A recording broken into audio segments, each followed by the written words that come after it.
नमस्कार। स्वागत है आप सभी का वीडियो में। आज हम बात करने जा रहे हैं दो बैलों की कथा, कहानी के बारे में, जिसके रचयिता प्रेमचंद जी हैं। प्रेमचंद जी। यह पाठ संकलित हुआ है कक्षा 9वीं की एनसीईआरटी की नई पाठ्य पुस्तक गंगा में, और आज हम इसके प्रश्नोत्तर पर बात करेंगे, और प्रश्नोत्तर में भी दूसरे विभाग पर, जिसका नाम है विधा से संवाद। आप जानते हैं कि पाठ के प्रश्नोत्तरों को कई अलग अलग विभागों में बांट दिया गया है, जिसमें से सबसे पहले रचना से संवाद, फिर विधा से संवाद, विषयों से संवाद, भाषा की बात, सृजन, ऐसे कई इसमें विभाग हैं। और उसमें से आज हम विधा से संवाद पर चर्चा करेंगे। रचना से संवाद का वीडियो मैंने इससे पूर्व में बनाया था, जो मेरे चैनल पर उपलब्ध है। इसका लिंक मैं डिस्क्रिप्शन में डाल दूंगा, आप उसे यहाँ से देख सकते हैं। तो आइए शुरू करते हैं विधा से संवाद। और इसमें पहला हिस्सा है कहानी की पड़ताल।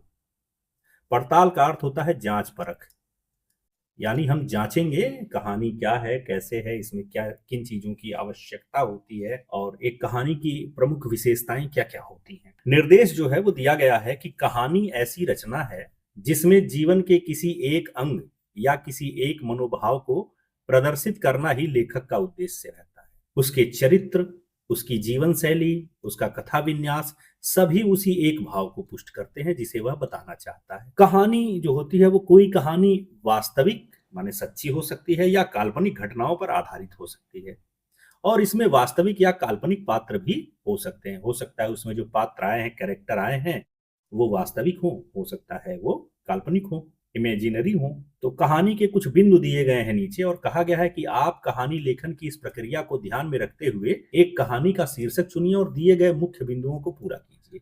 यानी आपको कोई एक कहानी चुननी है, नीचे कुछ बिंदु दिए गए हैं, उन बिंदुओं के आधार पर उस कहानी को जो है वो पूरा करना है, या इन बिंदुओं में जो विशेषताएं पूछी गई हैं, जो बातें पूछी गई हैं, वह कहानी से ढूंढ करके हमें इसमें लिखना है। तो आइए हम दो बैलों की कथा को ही चुनते हैं, चूंकि यह भी एक उत्कृष्ट कहानी है प्रेमचंद जी की। तो देखते हैं कि हमें क्या क्या भरना है। तालिका में सबसे पहले हमें शीर्षक और लेखक का नाम बताना है। इसमें हम जो कहानी चुन रहे हैं और उसके लेखक कौन है, तो हमने चुना दो बैलों की कथा, और इसके लेखक जो हैं वो मुंशी प्रेमचंद हैं। अब इस कहानी में किस विषय पर बात की गई है, तो हम विषय लिखेंगे। कहानी का जो मुख्य विषय है वह पशुओं का अपने स्वामी के प्रति प्रेम और स्वतंत्रता के लिए उनका संघर्ष, यह मुख्य विषय है कहानी में। इस पर चर्चा की गई है। इसमें क्रिया और कार्य भी पूछा गया है कि कहानी में क्या कार्य होता हुआ दिखाई पड़ता है। तो हम इसमें बताएंगे कि झूरी के दोनों बैल, जिनका नाम हीरा और मोती था,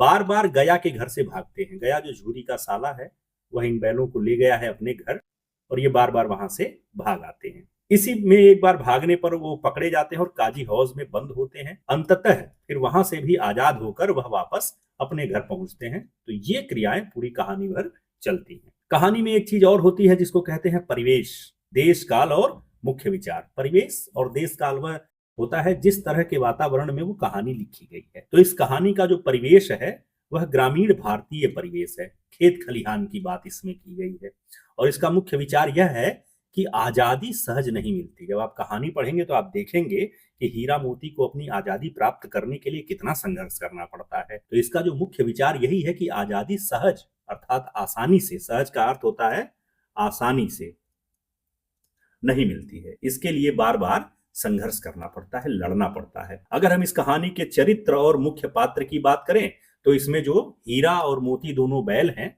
ये मुख्य पात्र हैं। ये दोनों बैल हैं। झूरी हीरा का मालिक है, गया झूरी का साला है, और एक छोटी बच्ची है। इसके अलावा इसमें झूरी की पत्नी का भी जिक्र है, तो आप उसको भी इसमें जोड़ सकते हैं।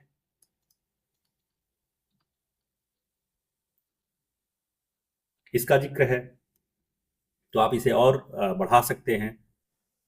दढ़ियल का जिक्र है, आप उसे भी बढ़ा सकते हैं।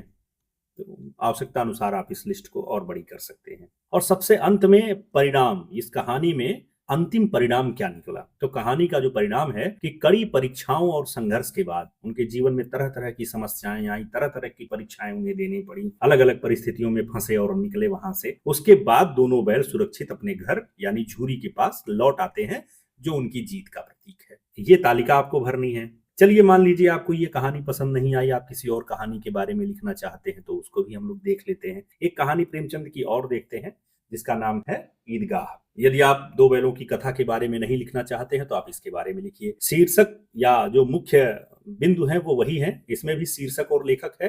तो शीर्षक का अर्थ होता है नाम, तो उसका इस कहानी का नाम है ईदगाह और इसके भी लेखक मुंशी प्रेमचंद ही है। इसका जो मुख्य विषय है वो क्या है? यदि आपने ईदगाह कहानी पढ़ी होगी तो आपको जरूर याद होगा कि एक छोटा बच्चा है हामिद का अपनी दादी के प्रति निस्वार्थ प्रेम, संवेदनशीलता और अभाव में भी उसकी परिपक्वता, कि माने उसके पास व्यवस्था कम है लेकिन वह बौद्धिक रूप से परिपक्व है। वह बहुत विचारशील है, बहुत अच्छा सोचता है। कौन कौन सा क्रियाकलाप इसमें हुआ था, कौन कौन से काम होते दिखाए गए हैं ईदगाह कहानी में? तो ईदगाह कहानी में मुख्य कार्य हुआ था कि हामिद का दोस्तों के साथ ईद के मेले में जाना, अपनी इच्छाओं पर नियंत्रण रखना और दादी के लिए चिमटा खरीदना मुख्य कार्य हुए हैं इसमें। इसी तरह हम परिवेश और देश काल की बात करते हैं, किस जगह की बात है, कैसा परिवेश था, कैसी जगह पर ये घटित हुआ था और इसमें मुख्य विचार क्या है। तो इसका भी परिवेश ग्रामीण है और ईद के त्योहार का वातावरण है। इस कहानी का मुख्य विचार यह है कि विवेक, विवेक का अर्थ होता है सही गलत की सोच, और संवेदनशीलता कि किसी के दुख को देख करके दुखी होना, ये दोनों भाव उम्र के मोहताज नहीं होते। आवश्यकता पड़ने पर ये कम उम्र में भी उपलब्ध होते हैं। इसमें जो इस कहानी में जो मुख्य चरित्र है, पात्र है ईदगाह कहानी में, तो ईदगाह कहानी का सबसे मुख्य पात्र है हामिद। ये एक छोटा बच्चा है। अमीना जो हामिद की दादी हैं, इसके अलावा मोहसिन, महमूद और नूरे, ये सब हामिद के दोस्त हैं जो उसके साथ मेले में गए हुए थे। और इस कहानी का परिणाम क्या हुआ कि हामिद की दादी का भावुक होना, जब वो चिमटा लेकर के आता है और बताता है कि आपका रोटी बनाते हुए हाथ जल जाता है इसलिए मैंने चिमटा खरीदा है, तो उसकी दादी जो अमीना है वो बड़ी भावुक हो जाती है। और यह महसूस करना कि छोटे से हामिद ने अपनी खुशियों का त्याग करके उनका ख्याल रखा, यानी जो छोटा हामिद है, बच्चा है, उसने अपनी खुशियों के लिए कोई वस्तु नहीं खरीदी, बल्कि इस लिए चिमटा खरीद लिया कि चिमटा न होने की वजह से दादी को कष्ट होता है। तो दादी का कष्ट उसकी अपनी खुशी से ज्यादा महत्वपूर्ण था, इसलिए उसने अपने लिए कोई खेल खिलौने न लेकर के दादी के लिए चिमटा खरीदा। आशा करता हूं आपको ये उत्तर समझ में आया होगा। ऐसी ही अन्य कहानियों के बारे में भी आप लिख पाएंगे, चाहे जो कहानी चुनेंगे तो उसको पढ़ने के बाद आप उन्हें इन बिंदुओं में अच्छी तरह से बांध पाएंगे। आइए अगले प्रश्न पर चलते हैं। इसका नाम है कहानी का सौंदर्य। एक पंक्ति दी गई है कि दोनों सिर झुकाकर उसका हाथ चाटने लगे, दोनों की पूंछें खड़ी हो गईं। कहानी में एक जगह ये बात आती है जब बालिका जो है वो बैलों को सहलाती है, रोटी खिलाने आती है, तब की बात है ये। इस वाक्य को पढ़ करके आंखों के सामने एक दृश्य बन जाता है, जैसा लगता है कि ये जो इसमें बातें लिखी गई हैं वो हमारी आंखों के आगे घटित हो रही हैं। आप जानते हैं कि भाषा की इस विशेषता को चित्रात्मकता कहते हैं, यानी ऐसा वर्णन किया जाए कि उसका चित्र हमारे सामने आ जाए, तो इसे चित्रात्मकता कहते हैं। दो बैलों की कथा नामक कहानी में ऐसी अनेक विशेषताएं हैं जो इसे अद्भुत और प्रभावपूर्ण बनाती हैं। यानी जो दो बैलों की कथा है वह वास्तव में अद्भुत और प्रभावपूर्ण कहानी है, और उसके लिए उसमें बहुत सारी बातें विद्यमान हैं जिसकी वजह से हम उसे प्रभावपूर्ण कह सकते हैं। नीचे इस कहानी में आए कुछ विशेष बिंदुओं को उदाहरण के साथ दिया गया है। आप भी एक एक उदाहरण खोजकर तालिका में लिखिए। अब नीचे एक तालिका बनी है, उसमें कुछ विशेष बिंदु दिए गए हैं, उसका एक उदाहरण दिया गया है, और हमें क्या करना है, एक उदाहरण हमें अपने से खोज करके उसमें लिखना है। तो आइए चलते हैं तालिका पर। तो ये रही आपके सामने तालिका। पुस्तक में विशेषता दी है, विशेषता का अर्थ दिया है और एक उदाहरण दिए हैं। ये उदाहरण हमें अपने से लिखने हैं। तो यह विद्यार्थी का उत्तर है, अपना उत्तर है, ठीक है। तो आइए देखते हैं क्या ये उत्तर मिलते जुलते हैं। तो सबसे पहली विशेषता बताई गई है इस कहानी में कि इसमें चित्रात्मक भाषा है, यानी ऐसी भाषा है कि जब उसका वर्णन किया जाता है तो फिर हमारे सामने चित्र उपस्थित हो जाता है। इस विशेषता का अर्थ होता है कि शब्दों के माध्यम से पाठक के मन में स्पष्ट और जीवंत चित्र या छवियां बनाना। और पहला उदाहरण जो दिया गया है वह दिया गया है घुटने तक पांव कीचड़ से भरे हैं। जैसे ही ये बात कही जाती है वैसे ही हमारे समझ में आता है कि बैलों के घुटने तक कीचड़ पुता हुआ था। जैसे कीचड़ पुता रहता हमको वही याद आ जाता है। और हम इसका उदाहरण क्या निकालेंगे कि सहसा घर का दरवाजा खुला और वही लड़की निकली। अचानक घर का दरवाजा खुला और वही लड़की निकली। ये आपकी पुस्तक में दिया गया है। अगली जो विशेषता है वह है संवादात्मकता, संवाद शैली। इसका अर्थ होता है कथ्य को, माने कहानी को आगे बढ़ाने के लिए पात्रों के विचार, भाव आदि व्यक्त करने के लिए बातचीत और संवादों का प्रयोग। उदाहरण जो दिया है उसमें दिया है मर जाऊंगा पर उसके काम तो नहीं आऊंगा। ये संवाद है, बातचीत है। मोती जो है वो हीरा से कह रहा है। तो इस तरह का संवाद का और उदाहरण हमें ढूंढना है। हम लिखेंगे, मोती ने मूक भाषा में कहा, अब तो नहीं सहा जाता हीरा। तो हीरा ने पूछा, क्या करना चाहते हो? मोती कहता है, एक आध को सींगों पर उठाकर फेंकूंगा। यानी ये हीरा मोती का संवाद चल रहा है। तो ये संवादात्मकता पर एक उदाहरण हम ये लिख सकते हैं। तीसरी विशेषता जो है वो है विरोधाभास। इसका अर्थ होता है एक ही प्रसंग या रचना में दो विपरीत या परस्पर विरोधी बातें एक साथ मौजूद हैं।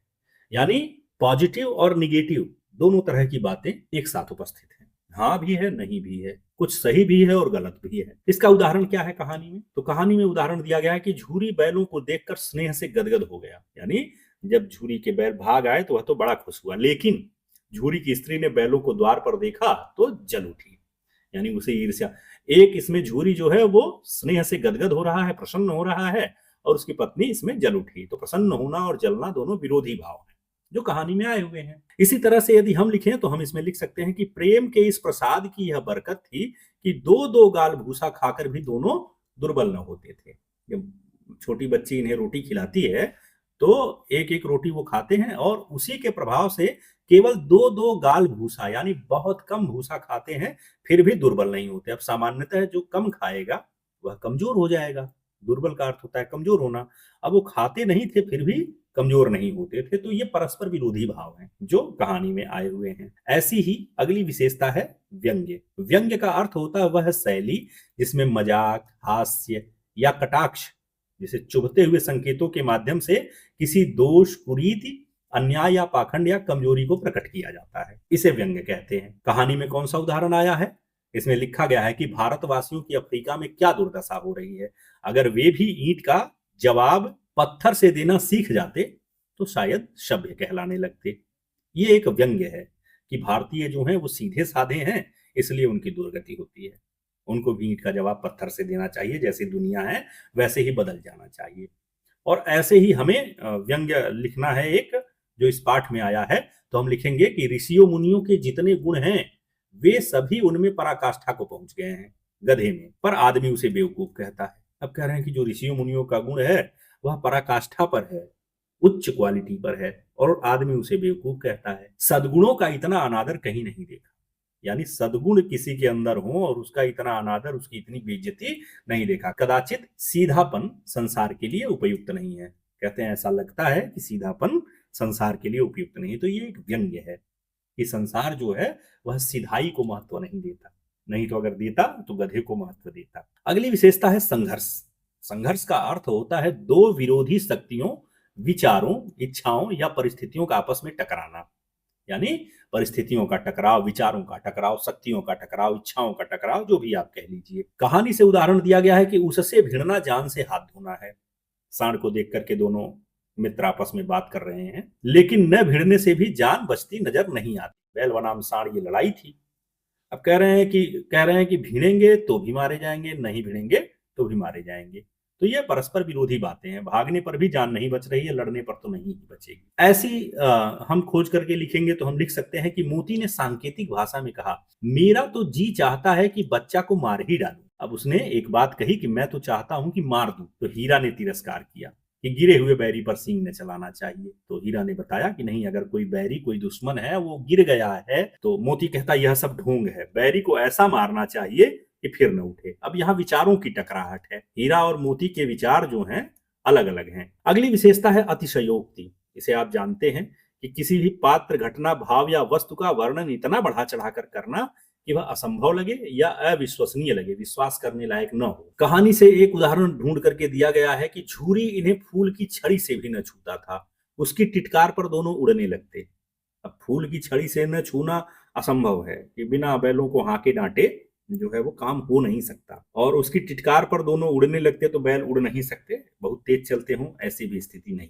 कहने का मतलब यह है कि यहाँ पर बातों को थोड़ी बढ़ा चढ़ा करके लिखा गया है। हमें ऐसे ही उदाहरण ढूंढने हैं तो हम लिख देंगे कि पगहे बहुत मजबूत थे, अनुमान न हो सकता था कि कोई बैल उन्हें तोड़ सकेगा। यानी हीरा मोती को जिसमें बांधा गया था वो पगहे, वो रस्सी बहुत मजबूत थी, किसी बैल से नहीं टूटी। पर इन दोनों में इस समय दूनी शक्ति आ गई थी, एक एक झटके में रस्सियां टूट गई। अब एक बार ये लिखा गया है कि बैल से वो टूट ही नहीं सकती, और फिर आगे लिखा गया है कि एक झटके में वो टूट गई। तो यहाँ पर भी बैलों को मशक्कत करनी पड़ी रही होगी, पर बातों को थोड़ी बढ़ा करके लिखा गया है कि एक एक झटके में बड़ी आसानी से वो रस्सी टूट गई। अगली विशेषता है संदेह या उलझन। इसका अर्थ होता है जब पात्र किसी निर्णय पर नहीं पहुंच पाता। कहानी का उदाहरण है कि सारा दिन बीत गया और खाने को एक तिनका भी न मिला। समझ ही नहीं आता था कि यह नया स्वामी कैसा मिला है। जब ये लोग काजी हौज में बंद थे तो इन्हें खाने को कुछ नहीं दिया गया। तब इनको संदेह हुआ, उलझन हुई कि आखिर ये कैसा स्वामी मिल गया है जो खाने तक को नहीं पूछ रहा है। अब हम अपने पास से जब लिखेंगे तो हम लिख सकते हैं कि जिस परिचित मार्ग से आए थे उसका यहाँ पता न था। यानी जो रास्ता हम आए थे अब वो दिखाई नहीं पड़ेगा। नए नए गांव मिलने लगे। तब दोनों एक खेत के किनारे खड़े होकर सोचने लगे, उलझन में पड़ गए कि अब क्या करना चाहिए। तो इसमें संदेह और उलझन प्रस्तुत हो रहा है। तो ये उदाहरण सही है। आइए आगे चलते हैं अगले प्रश्न पर। इसका नाम है कहानी की रचना। निर्देश दिया गया है कि प्रायः कहानी के प्रारंभ में ही कहानी के मुख्य चरित्र, माने कौन कौन इसमें चरित्र हैं, कहानी का समय, कब वो कहानी घटित हुई थी, कहानी की भाषा, किस तरह की भाषा उसमें प्रयोग की गई है, घटनाएं क्या क्या हुई, आदि के कुछ संकेत जो हैं वो मिलने लगते हैं। प्रेमचंद की इस कहानी दो बैलों की कथा में भी ऐसे संकेत मिलते हैं।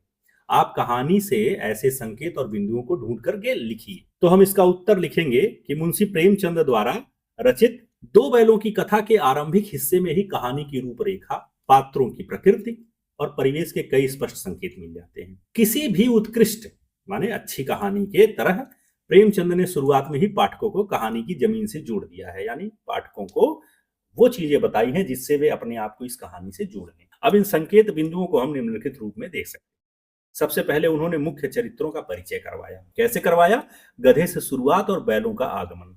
यानी उनको बैलों की कहानी कहनी थी, पर शुरुआत वो गधे से करते हैं और धीरे धीरे फिर बैल पर आते हैं और इसे डिस्क्राइब करेंगे। इसको विस्तृत रूप में लिखेंगे कि कहानी की शुरुआत सीधे बैलों से न होकर गधे के स्वभाव से, जिनमें सीधापन और अत्यधिक सहनशीलता होती है, इस तरह की मनोवैज्ञानिक चर्चा से होती है। और इसके बाद तुरंत गधे के छोटे भाई के रूप में बैल का जिक्र आता है, जो कभी कभी अड़ियल रवैया अपना लेता है। यह तुलना जानवरों के मनोविज्ञान को स्थापित करती है। इसके बाद हम इसी में लिखेंगे हीरा मोती की एंट्री।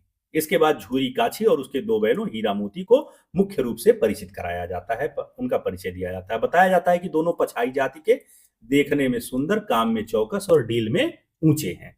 उनका उनकी कद काठी, उनका बनावट, उनकी विशेषताओं को बताया जाता है। इसी तरह हम दूसरी विशेषता लिखेंगे जो हमें पता चल जाती है शुरुआत में ही, कहानी का परिवेश और समय। तो पहले हम देखते हैं इसमें ग्रामीण और कृषक समाज का वर्णन होता है कि आरंभिक विवरण से ही स्पष्ट हो जाता है। कहानी शुरुआत करते ही यह पता चल जाता है कि भारतीय ग्रामीण और कृषि समाज की कहानी है। यानी यह जो कहानी है वह गांव की है और खेती करने वाले लोग की कहानी है। झूरी और उसके बैलों के बीच का संबंध दर्शाता है कि पशुओं को केवल खेती का साधन नहीं बल्कि परिवार का एक अभिन्न सदस्य माना जाता है। यानी झूरी और उसके दोनों बैल हीरा मोती के संबंध आपस में ऐसे थे जैसे लगता था कि वे एक परिवार के सदस्य हों, वो सिर्फ उस घर के जानवर ना हो। और कहानी की शुरुआत में बताया गया है पशुओं के प्रति मानवीय दृष्टिकोण। यानी पशुओं के खान पान, नाद, खली, भूसा जहां जिक्र आता है और उनके साथ मानवीय व्यवहार का जिक्र कहानी को अपने ग्रामीण परिवेश की मजबूती देता है। यानी जो यह भाव है यह बताता है कि गांव में लोग अपने पशुओं के साथ ऐसा ही व्यवहार करते हैं। तो यह परिवेश को और पुष्ट करता है, परिवेश को और स्पष्ट करता है। कहानी की शुरुआत में ही हमें भाषा और शैली के बारे में जानकारी प्राप्त हो जाती है।